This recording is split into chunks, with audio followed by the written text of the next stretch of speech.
पूर्व मुख्यमंत्री हरीश रावत आज काशीपुर के पौराणिक स्थल श्री नागनाथ मंदिर पहुंचे। श्री रावत ने मंदिर में पहुंचकर भगवान शिव को जलाभिषेक कर उनकी पूजा अर्चना की।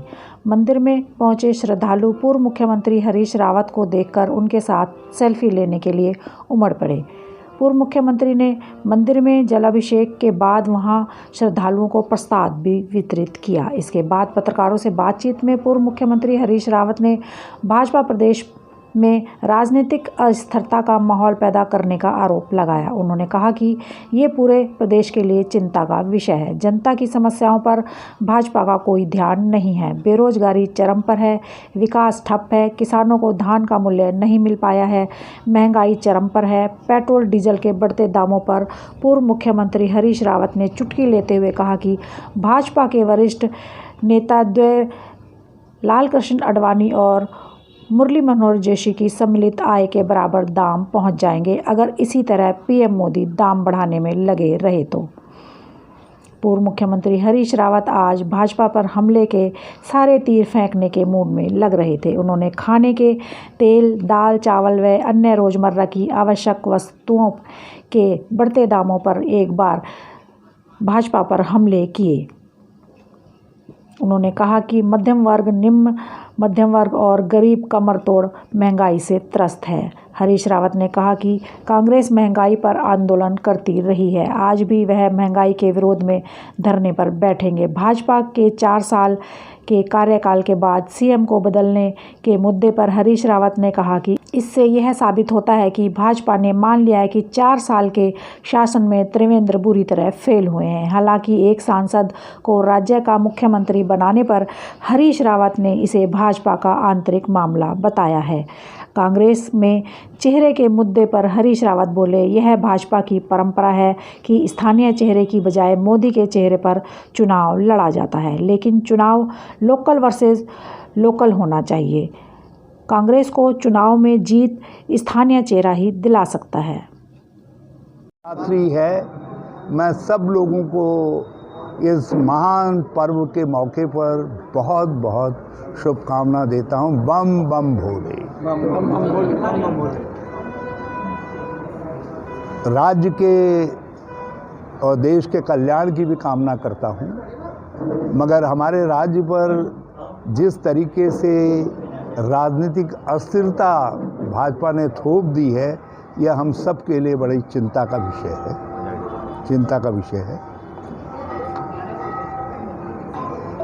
भाजपा नेतृत्व जनता की समस्याएं सुलझाने में यकीन नहीं करता। विकास ठप है, बेरोजगारी चरम पर है, किसानों के गन्ने और धान का अभी तक भी मूल्य अदा नहीं किया गया है। भ्रष्टाचार निरंतर बढ़ रहा है। आम आदमी के ऊपर महंगाई की मार कमर तोड़ बन चुकी है। पेट्रोल डीजल के दाम ऐसा लगता है कि जितने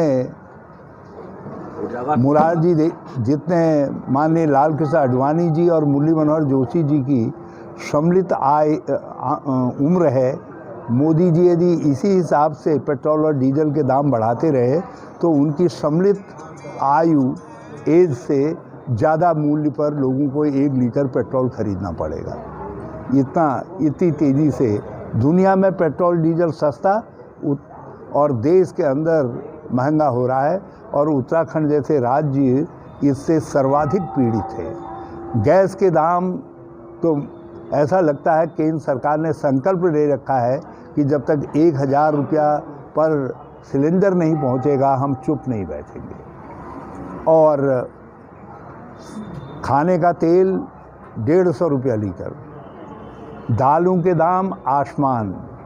केवल जो किसान उत्पादन करता है, गोभी, सब्जी आदि, उसके दाम घटा करके भारत सरकार ये समझ रही है कि हमने महंगाई को नियंत्रण में ले आए हैं, जबकि हकीकत ये है कि महंगाई से गरीब, निम्न मध्यम वर्ग और मध्यम वर्ग सबकी कमर टूट चुकी है। तो हम महंगाई के खिलाफ निरंतर, बल्कि आज भी मैं फूलगढ़ में महंगाई के विरोध में प्रदर्शन कर रहा हूँ। उसके बाद शिवगढ़ में शिव जी का कीर्तन करूँगा, क्योंकि महंगाई को जिस तरीके से ये सरकार तो मुझे नहीं लगता नियंत्रण में रख लाएगी, इसलिए हम भी शिव शरण में आकर के कहने जा रहे हैं शिवगढ़ में भगवान इसको जो है महंगाई को नियंत्रण में आप लाइए। अब ये भाजपा तो फेल हो चुकी है, ये तो नहीं ला सकती। सर, जिस तरह से 4 साल कार्यकाल हुआ है त्रिवेंद्र सिंह रावत जी का, इस्तीफा ले लिया गया, उसके बाद चुनाव का 10वां लगभग 10वां से देखिए, भाजपा ने ये मान लिया त्रिवेंद्र सिंह को हटा करके कि हमने 4 साल उत्तराखंड के बेकार कर दिए, कोई विकास नहीं किया। ये एक प्रकार का एडमिशन है भाजपा के शीर्ष नेतृत्व की तरफ से कि ये 4 साल हमारा डबल इंजन फेल रहा है, और इसलिए अब नया कारीगर लाए हैं, देखते हैं। विधायकों में से कोई मुख्यमंत्री बनने। अजीम खान, दिव्या टाइम्स इंडिया, काशीपुर।